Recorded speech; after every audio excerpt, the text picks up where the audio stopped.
കൊച്ചി ഏറെ ശ്രദ്ധേയമായ ഒരു സ്ഥലമാണ്. കാരണം അവിടെ തർക്കങ്ങൾക്കും കുടുംബ പോരിനും ഒക്കെ ഒടുവിൽ കൊച്ചി മുനിസിപ്പാലിറ്റിയിൽ UDF അധികാരത്തിലേറും.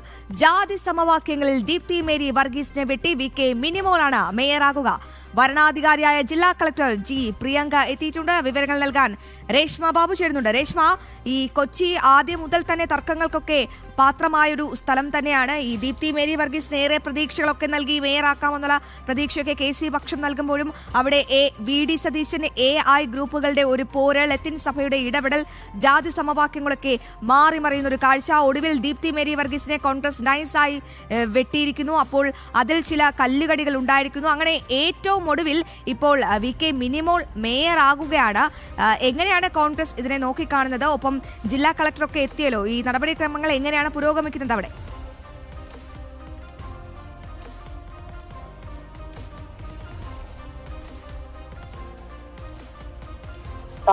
മാനദണ്ഡങ്ങൾ ഉൾപ്പെടെയുള്ള ചട്ടങ്ങൾ ഉൾപ്പെടെയുള്ള കാര്യങ്ങൾ വായിച്ചിട്ടുണ്ട്. 3 പേരാണ് മത്സര രംഗത്തുള്ളത്. മേയർ തെരഞ്ഞെടുപ്പാണ് ഇപ്പോൾ നടക്കുന്നത്. ഉച്ചയ്ക്ക് ശേഷമാണ് ഡെപ്യൂട്ടി മേയർ തെരഞ്ഞെടുപ്പ് നടക്കുക.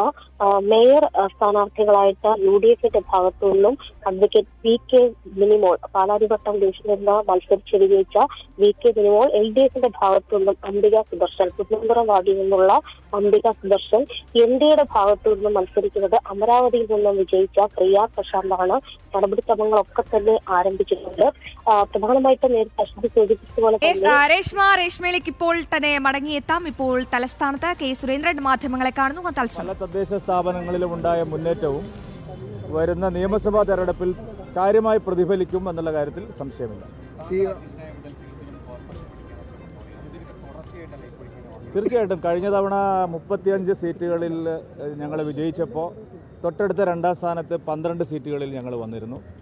കുറഞ്ഞ വോട്ടുകൾക്ക് 3ാം സ്ഥാനത്തായ വേറെയും സീറ്റുകളുണ്ടായിരുന്നു. പടിപടിയായിട്ടുള്ള വളർച്ചയാണ് തിരുവനന്തപുരത്തെ BJPയെ സംബന്ധിച്ചിടത്തോളം ഉള്ളത്. ഇത്തവണ അതിൻ്റെ ഫലം കൊയ്യാൻ സാധിച്ചു എന്നുള്ളതാണ് ഏറ്റവും വലിയ പ്രത്യേകത. നേതൃത്വമായിട്ട് സ്ഥാനം ഒഴിയുന്നതിന് മുമ്പ് 20% വോട്ട് വളർച്ചയിലേക്ക് BJPക്ക് എത്താൻ സാധിച്ചു. പക്ഷേ തദ്ദേശ തെരഞ്ഞെടുപ്പിന്റെ കണക്കുകൾ പുറത്തുവരുമ്പോൾ 15-ന് താഴേക്ക്, അതൊരു 10 വർഷം പിന്നിലേക്കുള്ള കണക്ക്. ഇല്ലില്ല, അത് ഓരോ തെരഞ്ഞെടുപ്പിനും ഓരോ പാറ്റേൺ ആണ്. അത് തദ്ദേശ തെരഞ്ഞെടുപ്പിലെ വോട്ട് വിഹിതം നോക്കിയല്ല ആളുകൾ നിയമസഭാ തെരഞ്ഞെടുപ്പിൽ വോട്ട് ചെയ്യുന്നത്. അതുകൊണ്ട് തദ്ദേശ തെരഞ്ഞെടുപ്പിൻ്റെ പാറ്റേൺ വേറെയാണ്, ലോക്സഭാ തെരഞ്ഞെടുപ്പിൻ്റെ പാറ്റേൺ വേറെയാണ്, നിയമസഭാ തെരഞ്ഞെടുപ്പിൻ്റെതും വേറെയാണ്. ഒരു കാര്യം ഉറപ്പാണ്, ഞങ്ങൾ വലിയ സംഖ്യയിൽ വിജയിച്ചു വരും നിയമസഭയിൽ എന്നുള്ളത് നിങ്ങൾ ഉറപ്പിച്ചോളൂ.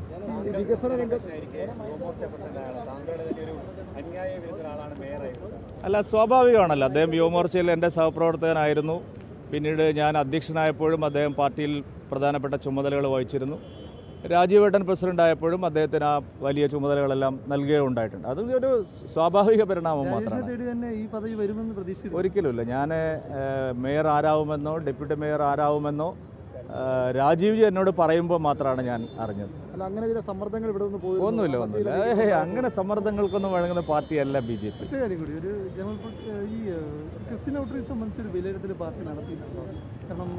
എല്ലാ കാര്യങ്ങളും ഇന്ന് വിശദീകരിക്കേണ്ടതില്ലല്ലോ പ്രശാന്ത്. ഇനി ദിവസം എത്ര മുമ്പിലിരിക്കുന്നു.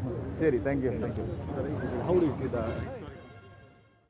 ശരി, ഇപ്പോൾ തിരുവനന്തപുരത്ത് K സുരേന്ദ്രൻ മാധ്യമങ്ങളെ കാണുകയായിരുന്നു. ഒരു പ്രതിബന്ധങ്ങൾക്കും BJP വഴങ്ങില്ല, ഒരു തടസ്സങ്ങളും തങ്ങൾക്ക് മുന്നിലില്ല, നല്ല രീതിയിൽ നല്ല വികസനപരമായ ഭരണം കാഴ്ചവെക്കുമെന്ന് തന്നെയാണ് K സുരേന്ദ്രൻ പറഞ്ഞത്. നമുക്ക് കൊച്ചിയിലേക്കൊന്ന് പോകണം.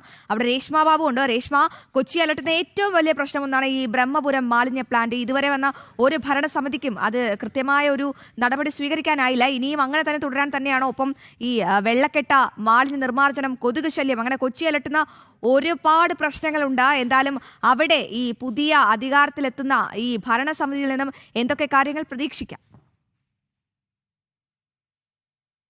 ബ്രഹ്മപുരം മാലിന്യ പ്ലാന്റ് വിഷയം, അതുപോലെ തന്നെ മറ്റ് മലിനജലം ഒഴുക്കിവിടുന്നതിനുള്ള പാളിച്ചകൾ, അതോടൊപ്പം തന്നെ വെള്ളക്കെട്ട്, ഇതൊക്കെ തന്നെയാണ് നഗരത്തിരിക്കയിൽ ഏറ്റവും കൂടുതൽ വെല്ലുവിളിയായിട്ട് ജനകീയ പ്രശ്നമായിട്ട് ഉയർന്നു വന്നിരുന്നത്. ഇതിലൊക്കെ തന്നെ LDFന് വലിയ രീതിയിലുള്ള പരാജയമായിരുന്നു. അത് അവരുടെ തെരഞ്ഞെടുപ്പ് ഫലത്തിൽ പ്രതിഫലിക്കുകയും ചെയ്തു. അതുകൊണ്ട് തന്നെയാണ് സിറ്റിംഗ് ആയിരുന്ന LDFിൽ നിന്നും UDF കോർപ്പറേഷൻ ഭരണം പിടിച്ചെടുക്കുന്ന ഘട്ടത്തിലേക്ക് കാര്യങ്ങൾ എത്തിച്ചേർന്നത്. NDAക്ക് 6 സീറ്റുകളാണ് കൊച്ചി കോർപ്പറേഷനിലുള്ളത്. കഴിഞ്ഞ തവണ 5 എന്നുള്ളത് ഇത്തവണ നില മെച്ചപ്പെടുത്തിക്കൊണ്ട് 6ലേക്ക് എത്തിക്കാനായിട്ട് NDAക്ക് സാധിച്ചിട്ടുണ്ട്. 42, അതായത് കേവല ഭൂരിപക്ഷം ഒറ്റയ്ക്ക് തന്നെ കോൺഗ്രസിലുണ്ട്.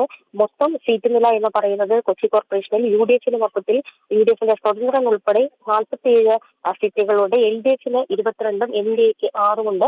ഒരു സ്വതന്ത്രനുമുണ്ട്. എന്തായാലും KK മിനിമോളാണ് ആദ്യ ടേമിൽ UDFിന്റെ ഭാഗത്തുനിന്നും മേയറാകുക. മത്സര രംഗത്ത് NDAയും LDFും നിൽക്കുന്നുണ്ട്. LDFിന്റെ ഭാഗത്തുനിന്നും ജഗദംബിക, അതായത് അംബിക സുദർശൻ എന്ന കൗൺസിലറാണ് LDFിന്റെ മേയർ സ്ഥാനാർത്ഥി. പ്രിയ പ്രശാന്ത്, അമരാവതിയിൽ നിന്നുള്ള പ്രിയ പ്രശാന്താണ് NDAയുടെ സ്ഥാനാർത്ഥി. എന്തായാലും നടപടിക്രമങ്ങളൊക്കെ തന്നെ വരണാധികാരി V. പ്രിയങ്കയുടെ നേതൃത്വത്തിൽ പുരോഗമിക്കുന്നുണ്ട്. അല്പസമയത്തിനുള്ളിൽ തന്നെ ഓപ്പൺ ബാലറ്റിലേക്ക് കടക്കും. പ്രധാനമായിട്ടും ആദ്യഘട്ടത്തിൽ ഉള്ള തെരഞ്ഞെടുപ്പിൽ വോട്ട് നില അനുസരിച്ച് ഏറ്റവും കുറഞ്ഞ വോട്ട് രേഖപ്പെടുത്തിയവർ പിന്നീട് അവരെ ഒഴിവാക്കിക്കൊണ്ട് രണ്ടാം ഘട്ട വോട്ടെടുപ്പിലേക്ക് കടക്കും. എന്തായാലും നടപടിക്രമങ്ങൾ മുന്നോട്ട് പോകുന്നു. കൊച്ചി കോർപ്പറേഷനെ സംബന്ധിച്ച് UDFിനുള്ളിൽ വലിയ രീതിയിലുള്ള പഠനത്തിണക്കങ്ങൾ ഈ മേയറെ തെരഞ്ഞെടുക്കുന്ന കാര്യത്തിൽ ഉടലെടുത്തിരുന്നു. അതായത് DP വർഗീസിനുള്ള പേരായിരുന്നു തെരഞ്ഞെടുപ്പ് പ്രചരണത്തിലടക്കം ഉപയോഗിച്ചതെങ്കിൽ, പക്ഷേ ഏറ്റവും ഒടുവിൽ ജാതി സമവാക്യങ്ങൾ, ഗ്രൂപ്പ് സമവാക്യങ്ങൾ ഒക്കെ തന്നെ മുൻനിർത്തി തീർച്ചയായും രേഷ്മ, അത് തന്നെയാണ്, അങ്ങനെ തന്നെയാണ് കാര്യങ്ങളുടെ പോക്ക്. എന്തായാലും നമുക്ക് തലസ്ഥാനത്തേക്കൊന്ന് പോകണം. കേരളത്തിന്റെ മുഴുവൻ കണ്ണുകളും തലസ്ഥാനത്തേക്കാണ്. അവിടെ BJP ചരിത്രം കുറിക്കുകയാണ്. മാന്ത്രിക സംഖ്യയിൽ അധികാരത്തിലേറുകയാണ്. തലസ്ഥാനത്ത് ആ ചെങ്കോട്ട തകർത്ത് തരിപ്പണമാക്കി അവിടെ താമര വിരിച്ചിരിക്കുന്നു.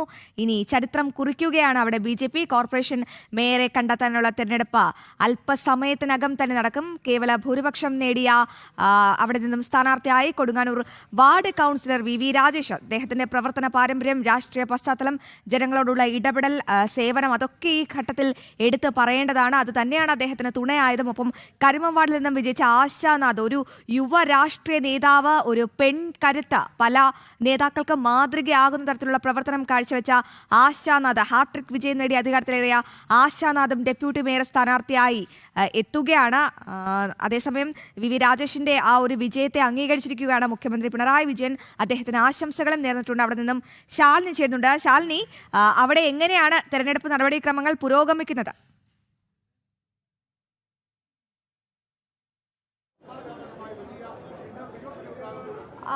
അശ്വതി, തെരഞ്ഞെടുപ്പ് നടപടിക്രമങ്ങൾ പുരോഗമിക്കുകയാണ്. ഏകദേശം 1 മണിക്കൂറിനുള്ളിൽ തന്നെ നമുക്ക് തെരഞ്ഞെടുപ്പ് ഫലം നൽകാനാകുമെന്നുള്ളതാണ് മനസ്സിലാക്കാൻ സാധിക്കുന്നത്. രഹസ്യ ബാലറ്റിലൂടെ ഉള്ള തെരഞ്ഞെടുപ്പാണ് ഈ ഘട്ടത്തിൽ നടക്കുന്നത്. മേയർ തെരഞ്ഞെടുപ്പ് രാവിലെ 10:30 ആരംഭിച്ചിട്ടുണ്ട്. ഇനിയിപ്പോൾ 11:30 തന്നെ ആ ഒരു നടപടിക്രമങ്ങൾ പൂർത്തിയാക്കി ഔദ്യോഗികമായിട്ടുള്ള മേയർ പ്രഖ്യാപനം വരും. ജില്ലാ കളക്ടർ അനുകുമാരി IAS നേതൃത്വത്തിലാണ് ആ നടപടിക്രമങ്ങൾ പുരോഗമിക്കുകയും ചെയ്യുന്നത്.